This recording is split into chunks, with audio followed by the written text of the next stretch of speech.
Okay, so today we have Sinead O'Connor and Troy, and we have the music video here too, 6 minutes, 15 seconds long, so it's going to be quite the ride here, I suppose. I've been wanting to come back to Sinead O'Connor for a while now, and people have suggested the song, and they've said, you haven't done Troy yet. How have you not done Troy? Well, we're doing Troy today, so let's get into it, talk about it after. Here we go. I think I'm ready. I don't know. Good Lord.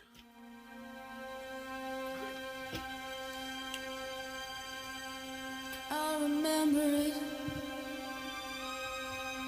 in Dublin in a rainstorm,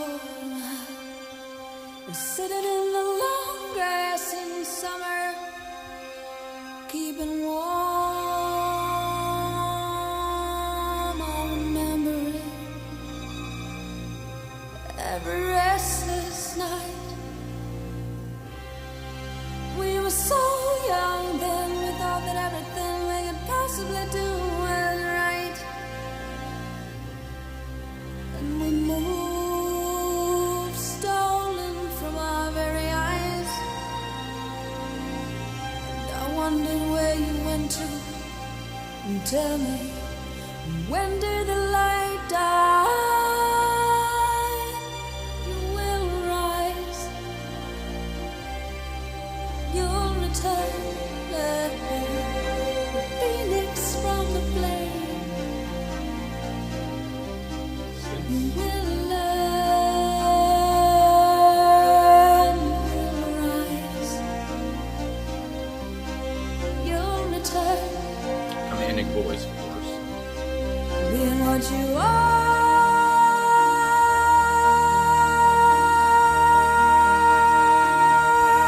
There is no other Troy for you to burn out. And I never meant to hurt you. I swear I didn't mean those things I said. I never meant to do that to you. Next time I keep my hands to myself instead. Oh, does she love you? What do you want to do? Does she need you like I do?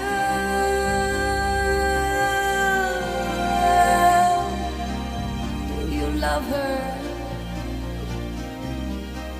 Is she good for you? Does she hold you like I do?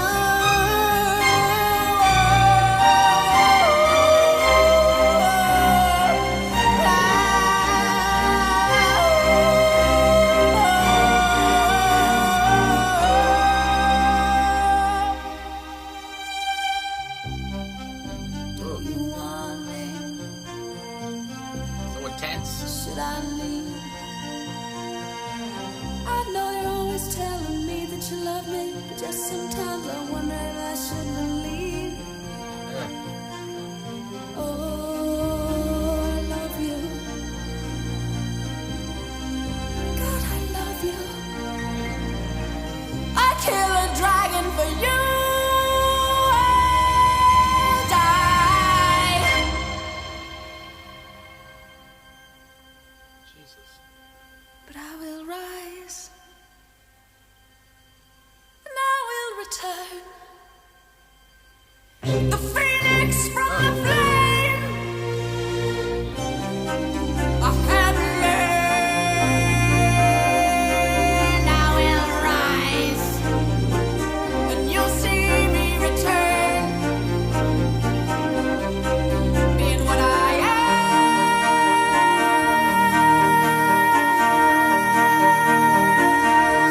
There is no other Troy for me to burn.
Okay, there it is. My throat is so dry. I apologize, but Sinead O'Connor and Troy. I mean, there are parts here where I was bopping my head, but I felt like I shouldn't be, because the song is so intense, and I just have to say that off the top.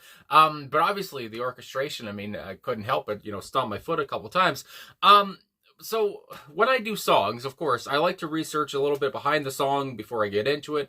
I feel like that's the whole point of, doing a reaction, is knowing what the singer is kind of talking about, or trying to know anyway. And of course, from the get-go, on the face of it, you can kind of understand this is about some toxic love. I mean, that's still very true, I would say, at the end of the day. But you might think Sinead here is talking about a boyfriend. I believe she was like 20 years old, which is nuts. She was like 20 years old. Like, I'm 27 now, and it's just like, I don't know, just seeing these artists, especially back in the 80s, the 70s, 60s, whatever it is, they were so young, and they were producing such iconic hits, and it's just, I don't know, it's funny to me because it's just so insane that this was her debut single. I mean, Jesus Christ.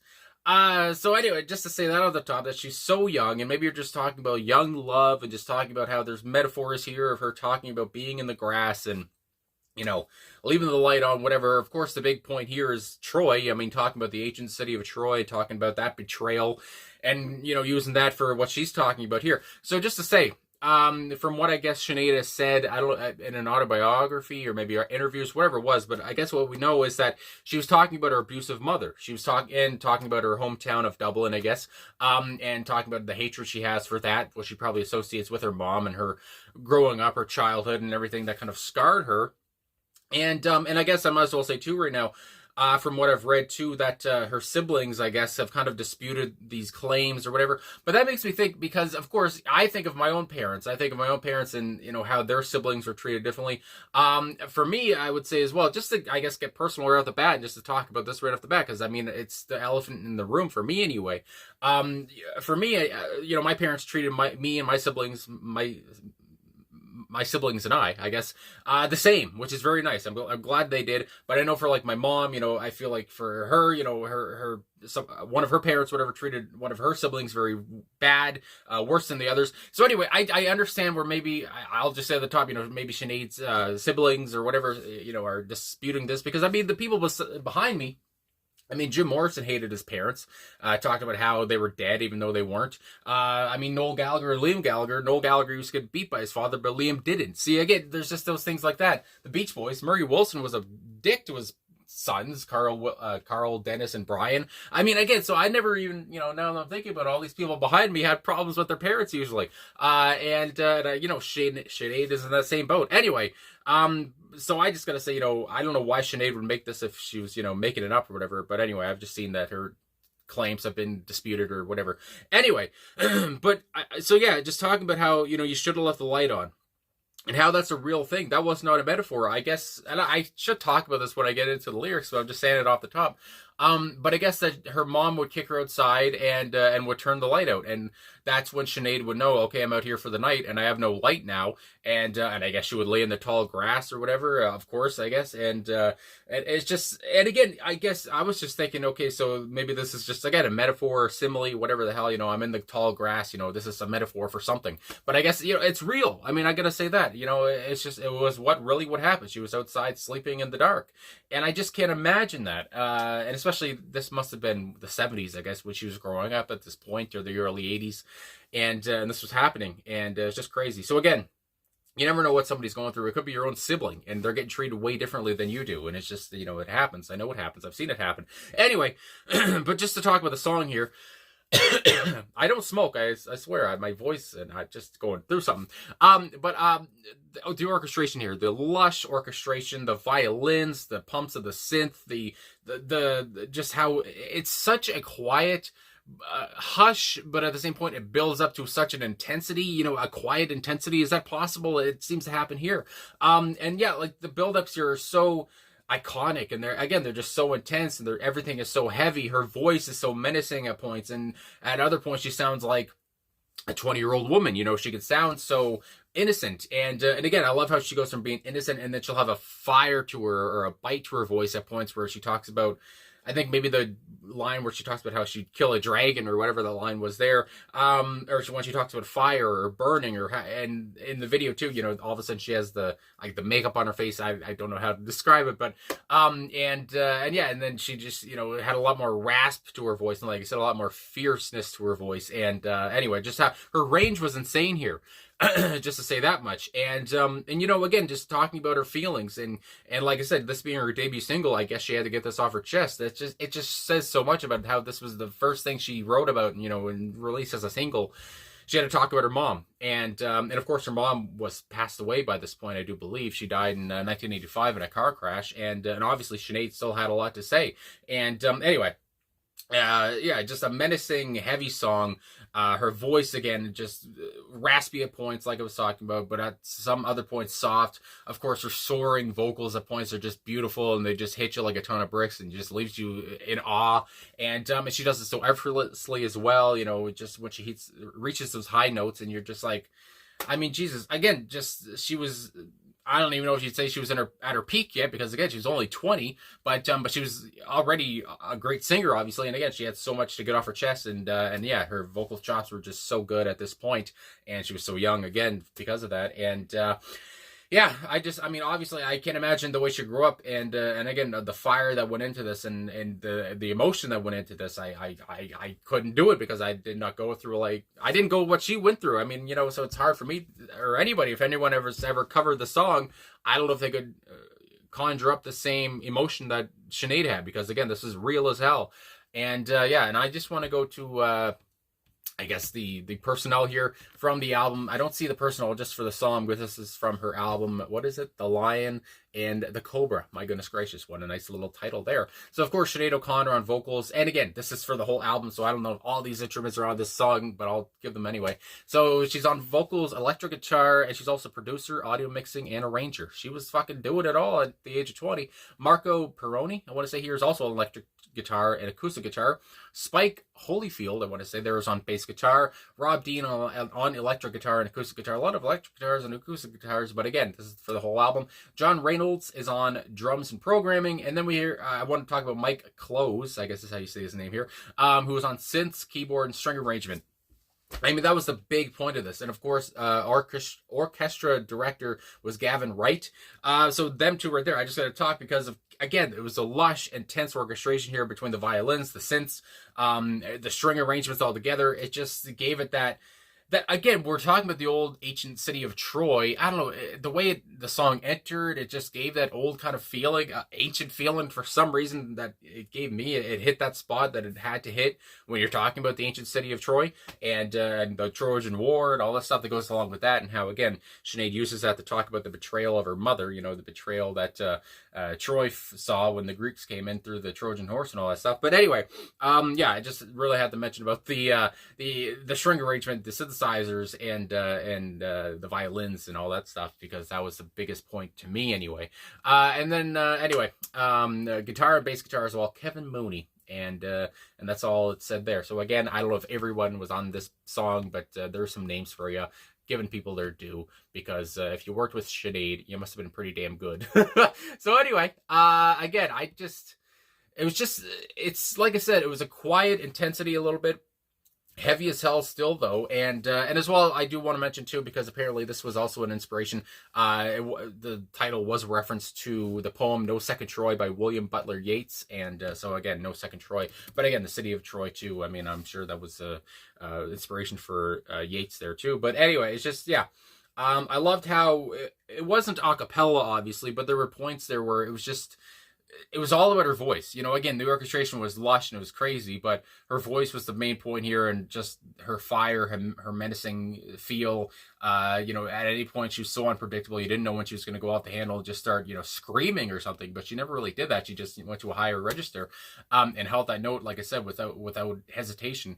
So yeah, it just evokes so much emotion. It just makes you feel those emotions that she was feeling. If you know about her mother, and if you know the story, you're just like, oh my God, everything hurts. So anyway, let's get into these lyrics. I apologize, this video is so long, but I'm just fucking gobsmacked. I'll remember it in Dublin in a rainstorm. Again, it's very straightforward when I guess you find out the story, that she's just telling it like it was, and sitting in the long grass in summer, keeping warm. because she's outside. I mean, if you're going off that, I guess, yeah, she's keeping warm in the grass because she has no blanket. She's not in her bed. God only knows, if she had a bed in the house. Again, from what I've heard, I don't know. I'll remember it. Again, it's not really holding a grudge because, again, she's going through all these emotions talking about her mom. But I'll remember it forever, no matter what. Even though you did pass away, I'll still remember it because you were a bitch to me like this. Every restless night. We were so young then. We thought that everything we could do, possibly do, was right. Then we moved, stolen from our very eyes. Again, the wordplay, not wordplay, but the word choices here, the delivery, the detail in the words, the lyrics here, they don't take a backseat to the music. Everything is just so fiery. Everything is just so mature. And I wondered where you went to. Tell me, when did the light die? Again, I just think, going on, my voice is ridiculous. Going off of my own top of my big fat head. Again, when did the light die? Where did you go? I guess her mom went to bed, left Sinead out in the cold again, keeping warm in the grass. It seems, again, as basic as you could put it there. And again, is Sinead also talking about her siblings? Is she talking about, some of the rest of her family? We thought all we could do was write. We were so young then. We didn't know what the hell was going on. And I was out in the dark for the night because you left the light off. And where did you go? You will rise, you'll return, the phoenix from the flame. Again, I love the use of the phoenix, and she uses that again later. And it just makes me think of like the Phoenix family. Anyway, you will learn, you will rise, you'll return. And again, this is like one of the first parts, I would say, where Sinead is having difficulty 100% going at her mother, attacking her mother. It still seems like there's feelings of love there because that's your mom. I mean, it's hard to hate your mom, but she's going back and forth. But by the end of the song, obviously, she's telling it like it is still. Being what you are, there's no other Troy for you to burn. Again, there's no other way. I'm the only one you can burn here. You're going to talk about Troy. I don't know why you do this to me. I don't know why you pick on me, but you do, and there's no one else that you do this to. I mean, that's just what comes to my big fat head again. I apologize if I'm wrong, but just, yeah, talking about this is what you do to me, and I kind of accept it or whatever. And I never meant to hurt you. And it's just a kid telling her mom this kind of, I never meant to hurt you. Just, I can't imagine, being so mean to your child. My God, I swear I didn't mean those things that I said. And now, again, Sinead saying, I'm sure she should have said the things that she did say if her mother was treating her like this. But again, she's having regrets and she's just so emotional about it all. I never meant to do that to you. Or she maybe talking about her mother. She going from her mom's perspective. There's so much going on. Next time I'll keep my hands to myself instead. Oh, so obviously it seems like physicality was the problem here too. Oh, does she love you? Asking those big questions too. Does she love you? Is she talking to her siblings? Does she love you? Because I don't know if she loves me. Does she need you like I do? Do you love her? Is she good for you? Does she hold you like I do? Again, the emotion she puts into this, her voice soaring, it's just nuts around this part. Obviously, Sinead's complicated relationship with her mom is coming out in every verse here, but especially there. Does she love you? Asking those big questions. Like I said, do you want me? Should I leave? Again, it's just, there's so much conflict here because you're talking about the relationship between a daughter and a mother. I know you're always telling me that you love me, but just sometimes I wonder if I should believe. Again, it seems like some manipulation was happening, I would say. Oh, I love you, gotta love you. I kill a dragon for you, I'll die. And again, I'll kill a dragon for you. I did see some comments on YouTube how that's such a random line, I guess, but maybe it just fits in with the whole ancient Rome, ancient Troy stuff, whatever, or just the ancient feeling of it all, and how a dragon, those were old folk tales, whatever the hell you want to call it. But yeah, just putting the dragon in there because why not? And just showing her love for, I guess, again, her mother, or if we want to go from her mother's perspective, again, it's just obviously very conflicted. And then I love how she changes this up now. But I will rise and I will return. The phoenix from the flame, I have learned, I will rise. And now she's getting a little bit more pep in her own step, which is beautiful to see. I will rise and you'll see me return, being what I am. There's no other Troy for me to burn. Again, I'm not going to be like you. I mean, that's what comes to my big fat head there too. I have learned from you to rise. I will get out of this stuff. And I love how now she's directing this towards her mother, I guess you would say. Before I think it was, her mother directing this towards her, whatever. But yeah, now the perspective has changed and you should have left the light on. And again, you should have left the light on. I can't do her voice, obviously, but it's just so raspy. And it's just like, there's so much intensity. It's just so tense itself. You should have left the light on. Then I would have tried and you'd never have known, and I wouldn't have pulled you tighter. No, I wouldn't have pulled you close. Again, I was saying saying I wouldn't have done these things, but I did. I wouldn't have screamed, no, I can't let you go. Again, I would have maybe been more, defiant. I don't know. No, I wouldn't have pulled you to me. No, I wouldn't have kissed your face. Again, at these points and some points I was thinking, are we talking about a boyfriend? And then again, I'm thinking, no. We're just talking about, I guess the mother as well, especially though. But again, it's obviously relatable for whoever listens to it. You can take it whatever way you want. But again, from what Sinead has said, my goodness, you wouldn't have begged me to hold you if we hadn't been there in the first place. Again, I'm just thinking if I had never existed, I don't know, or if we wouldn't have been in there in the first place, my God. Oh, but I know you wanted me to be there. Every look that you threw told me so, but you should have left the light on. You should have left the light on. Again, you should have left the light on. And if that's the only point there of just talking about how, again, she was left outside, you could have just left the light on. You didn't have to turn the light out as well, on top of everything else. And, it seems kind of simple, I don't know, when you put it like that, but at the same point, that just shows even more of her callousness, her mother's callousness, I guess I would say. And the flames burned away, but you're still spitting fire. And again, is that talking about how now her mother has passed, the flame has burned away, but you're still spitting fire. You're still making me think of all these things from the past. These feelings have not gone away. Make no difference what you say. Again, now she's at the end here. I like how she's understanding that, yeah, I'm a bit more to fight now, and I can finally say, you're still a liar. You're still a liar. You're still a liar. Just what a strong, I don't know what other word to use. A strong end to such a heavy song. I mean, all these words I've already used. There's no other words I can think of, but a strong end to a tragic song, really, when you think about it. And again, I hate just to go off of her mother, but again, that's, I guess, what Sinead has talked about. And that's what all the comments talk about, when I see people saying, when she says this in this line, she's talking about her mother. And so we're going off all of that and just talking about what a life altogether Sinead lived. I mean, my God. Ahead of her time, obviously musically, ahead of her time when she was on SNL, and ahead of her time just altogether all around. And, just what a tragedy that she passed away so young. It's just, she was never I don't know. It's just, she was never given the proper chance at some points in life. And it started from the get-go when she was a child. I mean, with mistreatment, it seems like. And, just can't imagine, that again, you take a good childhood for granted when you hear about stories like this, I gotta say. So anyway, I guess that's all I gotta say. I did not intend this video to be so long, but Sinead O'Connor was just nuts here, and I just talked and yapped for so long. But yeah, this song, again, so emotional. It does something to you. And if it doesn't, I don't know how you're alive. But thanks for watching. Thanks for liking, subscribing, commenting. Hopefully that made some sense. I don't know. Again, it means so much more, and has such more deeper meanings to Sinead herself because she went through this shit. But just as somebody in his own room in Canada listening to it, I mean, I try to give it some life there from what I took. But anyway, thanks for watching. Thanks for liking, subscribing, commenting, all that stuff. Really appreciate all the support. And I'll talk to you guys again soon.